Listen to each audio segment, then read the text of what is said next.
Now let's talk about the US presidential elections as Donald Trump and Kamala Harris clash for the White House. In the US presidential polls, voters are keen to find out which of the two candidates offer a better economic future for the nation. DD India's Shubhendu Ghosh has filed this exclusive report from Wall Street in New York. Take a look. We are at the iconic Wall Street in New York. It is considered as an epicenter of global trade and economy, home to major financial institutions. Right behind me, you can see the New York Stock Exchange. There is, of course, the Fed Reserve and major banks.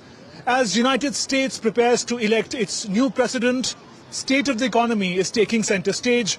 Some 81% of registered voters say that economy is going to play a key role in deciding who they're going to vote for.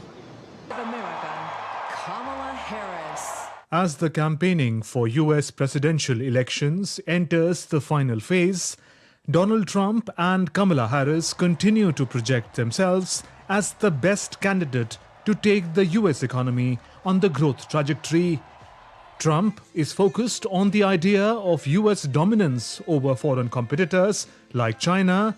His economic plan has largely focused on deregulation in the energy and financial industries, touting the much better inflation during his presidency than Biden's.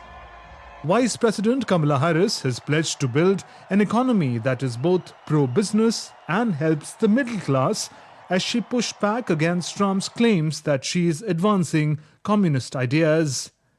I speak to Professor Suresh Naidu, an economist from Columbia University, to understand the situation on the ground. I think a single one that's both real and perceived is the high price of housing, particularly in core metropolitan cities like New York, like San Francisco, like Chicago.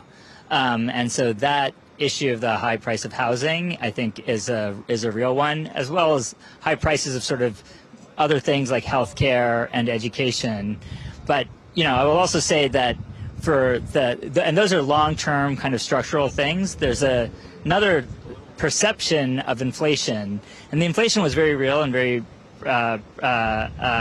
persistent, but it's also the case that wages rose for most workers in a rate that outpaced inflation. So I think and if you look, you'll see that perceptions of inflation are also highly correlated with your party. So Republicans think that there was much more inflation than Democrats do. The policies debated in election campaigns have implications not just at home, but for the global economy and partner countries like India as well. As Trump has made a statement that he will have tariffs put in, yes, India will get impacted. But then what happens is India also is importing substantial amount of goods and services from US. So there could be a reciprocity. And I think putting tariff does not help economies. It hurts the consumer on both sides.